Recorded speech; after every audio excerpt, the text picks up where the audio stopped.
अपनी पूजा कराने के लिए दौड़ोगे तो जीवन में तुम्हारी कभी कहीं पूजा नहीं होगी। इसका प्रमाण शिव पुराण है कि ब्रह्मा की पूजा बंद हो गई। शंकर जी ने कहा ब्रह्मा तेरी कहीं पूजा नहीं होगी, जा मैं वचन देता हूं तुझे, श्राप देता हूं। तू अपनी पूजा के लिए दौड़ रहा था, तेरी पूजा कहीं नहीं होगी। हाँ, इस श्राप से पहले एक जगह बन गई जिसका नाम है पुष्कर, वहां तेरी पूजा होगी, क्योंकि श्राप से पहले बन गई थी, और कहीं नहीं होगी।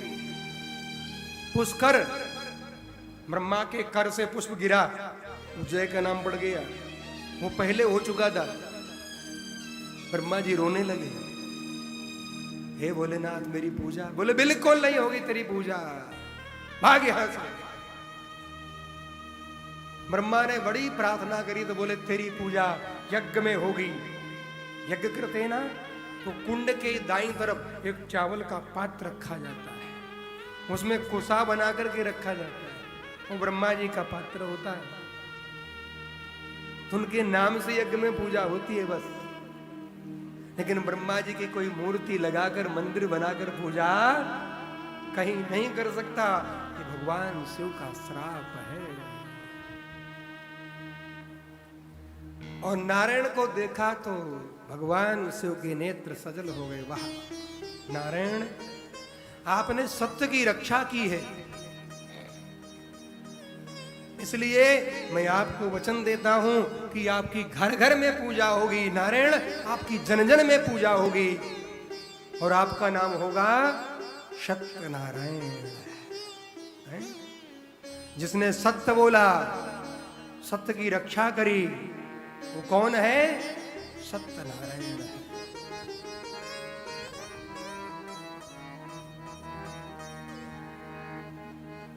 अब वो केतकी पुष्प शंकर जी को बड़ा प्रिय था, वो भी रोया, भोलेनाथ मुझे क्षमा कर दो, मुझे क्षमा कर दो। शंकर जी बोले तूने बड़ा उपद्रव किया, तूने झूठी गवाही दी है, आज से तू मेरी पूजा में जो भी लगाएगा उसकी पूजा निष्फल हो जाएगी। केतकी किसे कहते हैं? केतकी, केवड़ा, केवड़ा जानते हो? केवड़ा के पुष्प को ही केतकी बोलते हैं। मिठाई वाले कौन से इत्र लगाते मालूम है? केवड़ा का, सस्ता पड़ता है। मैं तो कहता हूं शंकर जी को भोग लगाओ तो पहले पूछो केवड़ा के इत्र तो नहीं, तो मिठाई भी मत लगाना भोग में। क्यों? शंकर जी ग्रहण ही नहीं करेंगे। जब केतकी बहुत रोया तब कह दिया कि तेरी मेरे श्रृंगार में तुझे लगाते थे, लेकिन अब तेरा प्रयोग मेरे साथ नहीं होगा। हाँ, इतना हो सकता है कि जब कोई मेरा मंडप बनाए, शंकर जी का मंडप बनता है, सामान चल रहा है, कई जगह बनता है, तो मंडप बनेगा तो मंडप के ऊपर भले लगा ले, लेकिन मेरे ऊपर प्रयोग नहीं होगा। सबसे प्रिय था केतकी, शंकर जी को सबसे प्रिय था, बहुत प्रिय था। लेकिन केतकी झूठ बोल गया। तुम वही वितान व्याजेन ममोपरि भविष्यति, शंकर जी ने कहा मेरे मंडप में ही तुम्हें लगाया जा सकता है बस।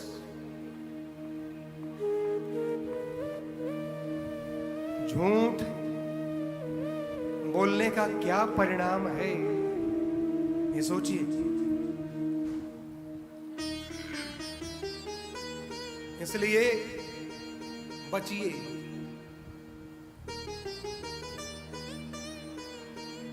अब देखो, भगवान शंकर का जो ज्योतिष स्वरूप प्रकट हुआ कब हुआ मालूम है? आर्द्रा नक्षत्र, मार्गशीर्ष का महीना। आर्द्रा नक्षत्र में मार्गशीर्ष के महीना में जो शंकर जी का पूजन करता है उसे विशेष फल प्राप्त होता है। अब ब्रह्मा जी नारायण दोनों विचार कर रहे हैं, चलो हम भगवान शंकर का पूजन कर लेते हैं, शिवार्चन कर लेते हैं। दोनों नारायण के पूजन, शिव जी के पूजन को तैयार हुए, नारायण भी ब्रह्मा जी।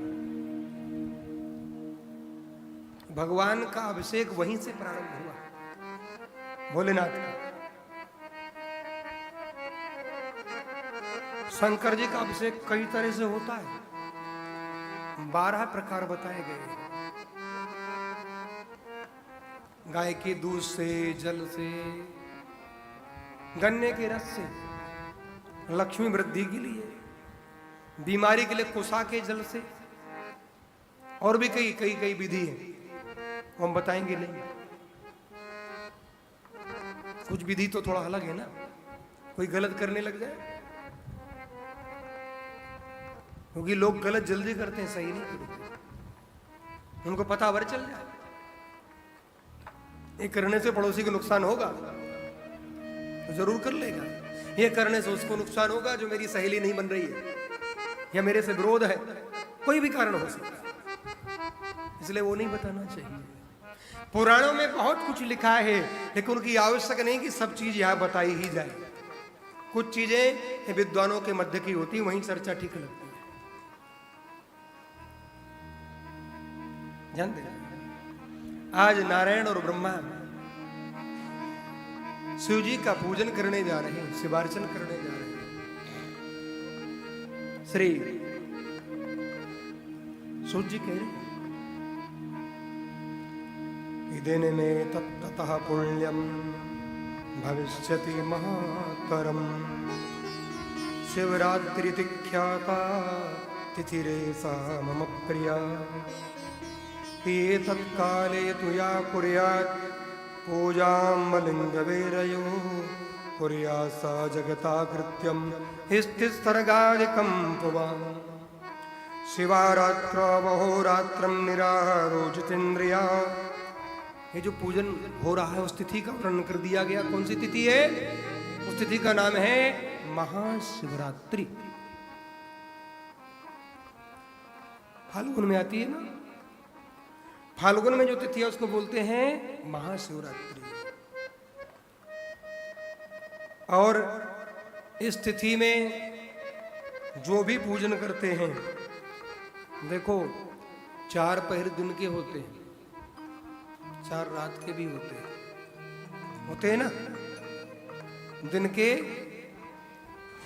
6 से 9, 9 से 12, 12 से 3, 3 से 6, ऐसी रात में 6 से 9, 9 से 12, 12 से 3 और 3 से 6। रात में भगवान शिव का पूजन महाशिवरात्रि में 4 पहर की करो या जो आपकी सुविधा हो सो करो। उसमें भी निशीत काल ज्यादा श्रेष्ठ है, 9 से 3 पूजन के लिए शिवार्चन करो।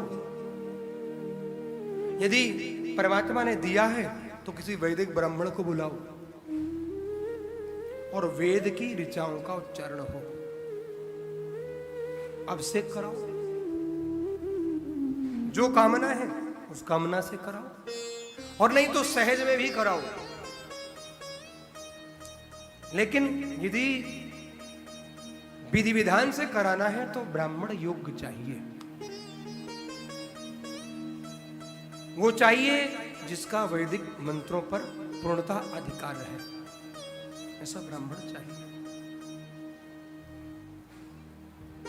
भगवान शंकर का पूजन करें, भगवान शंकर का रुद्राभिषेक करें, और क्या करें? बोले व्रत करें। महाशिवरात्रि के दिन व्रत करें, अन्न ना खाएं। देखो भगवान हरि और हर में कितना मजबूत संबंध है। हरि की 2 एकादशी तो हर के 2 प्रदोष होते, हर महीने आते, 1 की 2। जैसे नारायण की 2 एकादशी है, वैसे भोलेनाथ के 2 प्रदोष है। संबंध देखिए, परस्पर संबंध देखिए कितना मजबूत है। दोनों में। आप काशी में जाएं तो काशी के मालिक कौन है? भगवान शिव। लेकिन वहां भी भगवान नारायण विराजमान है। जहां नारायण वहां शिव, और जहां शिव वहां नारायण। आप अयोध्या चले जाएं, वहां के मालिक कौन? राम जी। लेकिन वहां भी शिव जी विराजमान है। नागेश्वरनाथ जो इसमें चर्चा है, शिव पुराण में आएगी। वृंदावन कन्हैया, वहां भी शिव जी। भूतेश्वर, गोपेश्वर, रंगेश्वर, कामवन में कामेश्वर, ये सब इसकी चर्चा है, शिव पुराण में आगे आएगी। ये सब उपलिंग है, ये सब विराजमान है। ऐसी कोई जगह नहीं कि जहां नारायण की पूजा हो और वहां शिव की ना हो, और जहां शिव की पूजा हो वहां नारायण की ना हो। ऐसी कोई जगह नहीं है। इसलिए हरि और हर में कोई अंतर नहीं है। महाशिवरात्रि में भजन करें, अभिषेक करें, भगवान शिव का ध्यान करें। भगवान शिव के लिए महाशिवरात्रि स्पेशल बनी हुई है। रात्रि की बड़ी महिमा है। काल रात्रि, महारात्रि, महाशिवरात्रि, नवरात्रि, तो 9 दिन आते ना, उसमें क्या नवरात्रि है, 9 दिन नहीं है। रात्रि की बड़ी महिमा। हवन इत्यादि रात में होना चाहिए, नवरात्रि में। इसलिए ये व्रत जरूर करना चाहिए। भगवान शंकर का पूजन कर रहे हैं। देखो एक कथा आती है शिव पुराण में।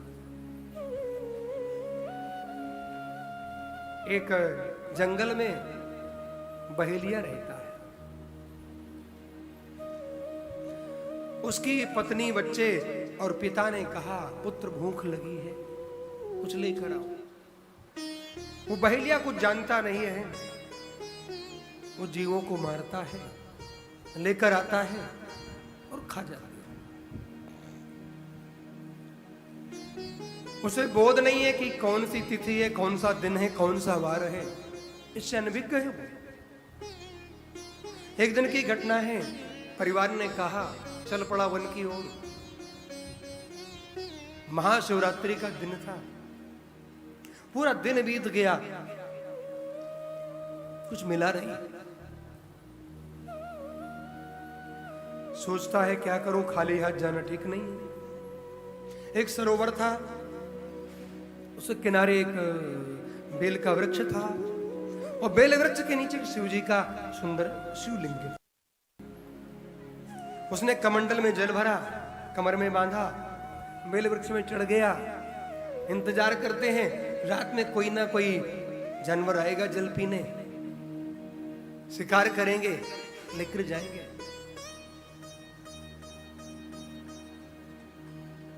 अर्धरात्रि का समय हुआ। प्रथम पहर प्रारंभ हुआ। एक हिरणी आई, घूमते घूमते दौड़ी दौड़ी आई, जल पीने के लिए दौड़ी। हिरणी सुंदर जलाशय के पास पहुंची। चलो मैं जल पी लेती हूं। बहेलिया ने देखा, बड़ा प्रसन्न हुआ और बहेलिया बाण मारने को तैयार हुआ। जो ही झटका मारा, कमंडल से जल नीचे गया, बाबा के ऊपर चढ़ गया। एक बेलपत्र भी टूट करके संयोग से गिर गया। संयोग होता है।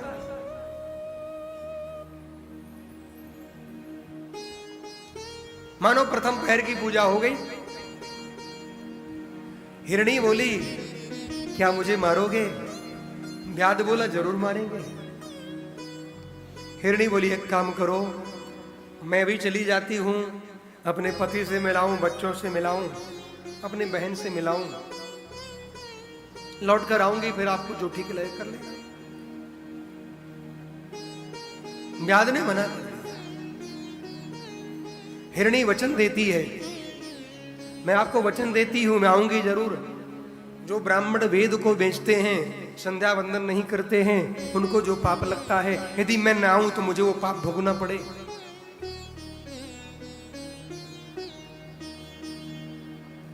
जो स्त्री उच्छृंखल हो जाती है, उसे जो पाप लगता है, वो पाप मुझे भोगना पड़े। जो किसी के उपकार को नहीं मानते हैं, वो पाप भोगने को मैं तैयार हूं। हिरणी ने ये बात रखी। बैलिया बोला एक काम करो, तुम चली जाओ।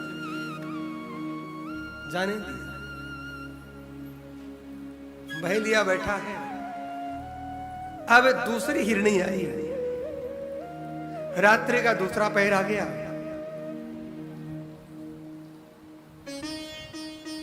फिर वही क्रिया हुई। फिर व्याध मारने को तैयार हुआ। फिर जल गिर गया और बेलपत्र गिर गया, नीचे शिवजी में चढ़ गया। दूसरे पैर की पूजा संपन्न हो गई। अनजाने में हो रही है ये पूजा, जानबूझकर नहीं, अनजाने में हो रही है।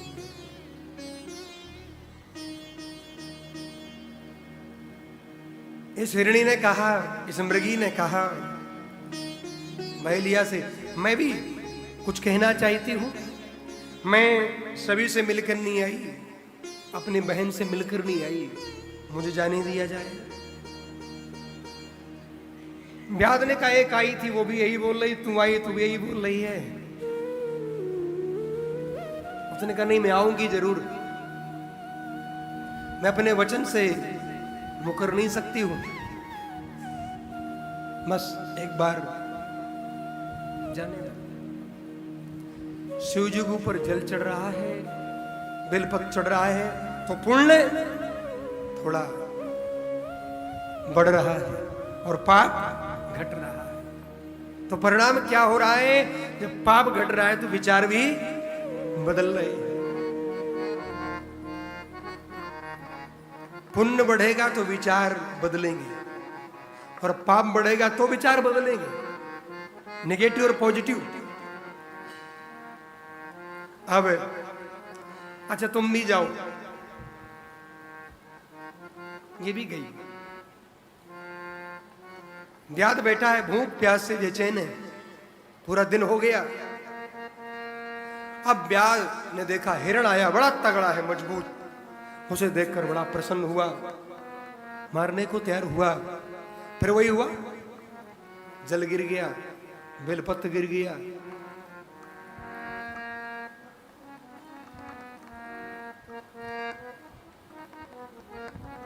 मृग ने कहा कि भैया मैं मालूम है मुझे, तुम मुझे मारोगे, लेकिन मैं ज्यादा कुछ तो नहीं कह सकता, लेकिन बस एक बार जाने की आज्ञा दो।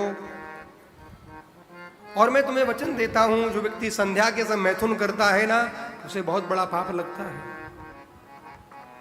वो पाप मैं भोगूं। एक बार मुझे जाने दो। जो शिवरात्रि के दिन अन्न खाता है उसका बहुत बड़ा पाप होता है, इसलिए वो पाप भी मैं भोगने को तैयार हूं। जो दूसरे की धरोहर पर कब्जा कर लेता है, हड़प लेता है, उसका भी पाप लगता है। जो समर्थ होकर दूसरे का उपकार नहीं करता, समर्थ है फिर भी दूसरे के प्रति भावना ठीक नहीं है, उपकार करने की भावना नहीं है, उसका भी बहुत बड़ा पाप है। जो महाराज भक्ष अभक्ष खाता है, उसका भी पाप लगता है। इसलिए मैं सारे पाप भोगने को तैयार हूं, मुझे जाने की आज्ञा दें। जाओ, तुम भी जाओ। अब ये दोनों हिरणी और हिरण एकत्रित हो गए एक जगह पर, और तीनों ने चर्चा करी। पहली वाली बोली मैं जा रही हूं, दूसरी बोली मैं जा रही हूं, हिरण बोला मैं जा रहा हूं, क्योंकि तुम दोनों इन बालकों को पाल लो, इनके 3 बालक भी हैं।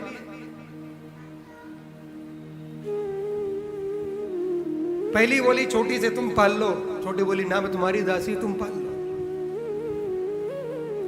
तीनों बोले तीनों चलते हैं, बच्चे बोले पड़ोसी को दे देते हैं। तीनों जाने लगे, बच्चे बोले हम भी चलेंगे। मरेंगे तो एक साथ और जिएंगे तो एक साथ। चल पड़े पूरा परिवार। वो व्याध अब भी बैठा हुआ है, इस इंतजार में कोई आएगा, मारूंगा, मारकर ले जाऊंगा, परिवार को भोजन दूंगा, मैं भी खाऊंगा, परिवार को भी खिलाऊंगा, अब भी इंतजार में।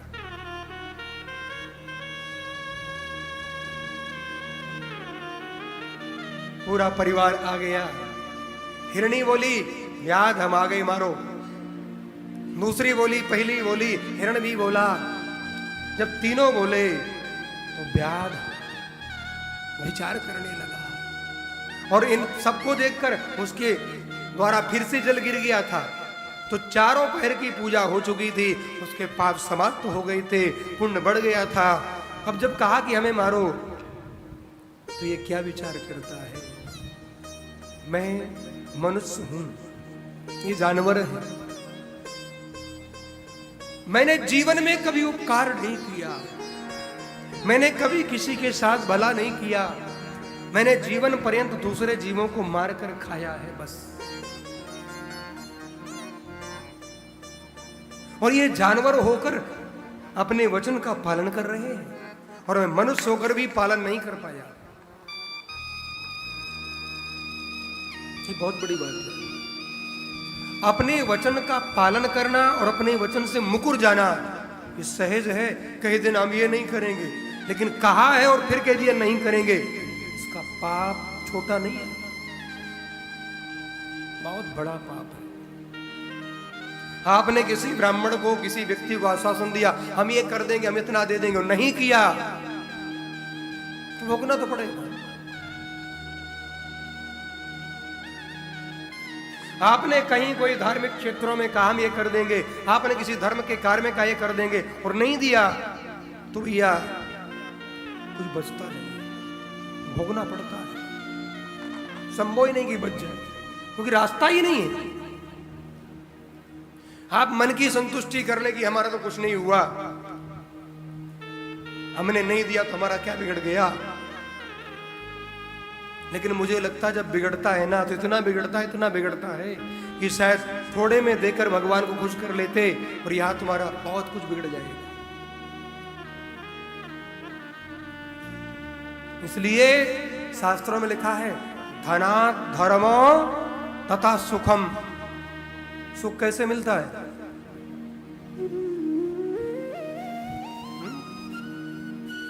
सुख कैसे मिलेगा? बढ़िया मकान हो जाए, थोड़ा सा बढ़िया व्यवस्था हो जाए, मकान में एसी वेसी सब लग जाए, बढ़िया डल्लब के गद्दे हो जाए, मखमल का बिस्तर हो जाए, है ना, सेवा करने वाले हो जाए, बढ़िया रसमलाई आ जाए, सुख मिल जाएगा। धनात् धर्मो, यदि धन दिया है तो धर्म करो, और धर्म भी करो तो विचार कर करो। शिव पुराण में कल कथा आएगी, और सुनना ध्यान से। मैं बार बार कहता हूं, ऐरा खैरा नत्थु गैरा को दान देने से कल्याण नहीं होगा। शिव पुराण में कल सुन लीजिएगा, किसको दान देना, किसको नहीं देना है। ऐसे कहीं भी लुटा दोगे, कहीं भी दे दोगे, कह दोगे मेरा कल्याण नहीं होगा, मकान भी लिख दो, नहीं होगा। दान किसे देना है, दान के लिए चर्चा है कल। दान एक पात्र है, किस पात्र को दान देना है, वो पात्र कैसा होना चाहिए। यदि पात्र ठीक होगा तो दान दोगे तो तुम्हारे पाप कटेंगे, और यदि पात्र ठीक नहीं है तो तुम्हारे पाप नहीं कटेंगे। पकड़ते रहो इसको। कुछ लोगों की आदत होती है, इसको पकड़ लो, तू भी या, तू भी या, तू भी या, सब जगह मुंह मारता है। कुत्ते की तरह मुंह मत मारो, एक जगह टिको, ध्यान दो। आज इसने विचार किया कि मैंने जीवन में कभी भी, अच्छा ये विचार आया क्यों, पहले क्यों नहीं आया? क्योंकि इससे अनजाने में शिव जी की 4 पहर की पूजा हो गई है, और शिवरात्रि का, महाशिवरात्रि का व्रत भी हो गया है। कैसे? अनजाने में। इसके मुख से क्या निकला? मैंने पहले कहा, पुण्य बढ़ेगा तो विचार मजबूत होंगे, पुण्य घटेगा। अरे महाराज जी ऐसे हैं, वो ऐसे हैं, वो ऐसी है, वो ऐसे, इसका मतलब तुम्हारा पाप बढ़ रहा है। यदि रात दिन आपको यही सब सूझता है तो समझो कि तुम पाप बढ़िया से पैक कर रहे हो तिजोरी में, तो करो।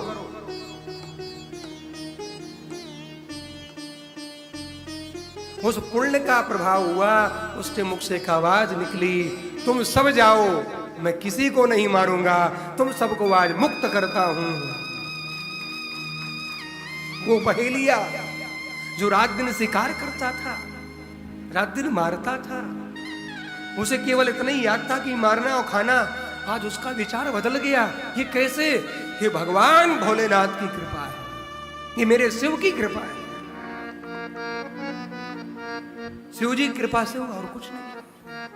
और उस समय उसी बहेलिया के सामने शंकर जी प्रकट हो गए और कहा तू वरदान मांग।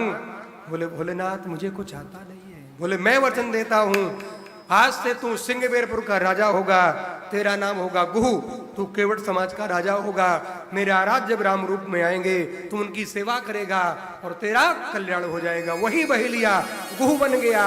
सिंहबेरपुर का राम जी गए, नौका पार कराया, चित्रकूट ले गया और उसका कल्याण हो गया।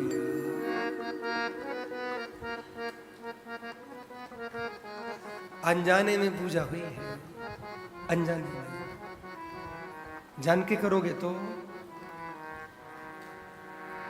बुरा मत मानना, हम पूजा तो करते हैं, पूजा का फल नहीं मिल पाता है, उसका भी कारण है। हम पूजा करने के बाद इस चोंच को रोक नहीं पाते हैं, ये ज्यादा चलती है, ये हर समय पिटर पिटर पिटर करती है। इसको थोड़ा रोकना शुरू करो ना, और फिर 6 महीने पूजा करो तो पुण्य मिलेगा। इस पर थोड़ा सा टिप लगाओ।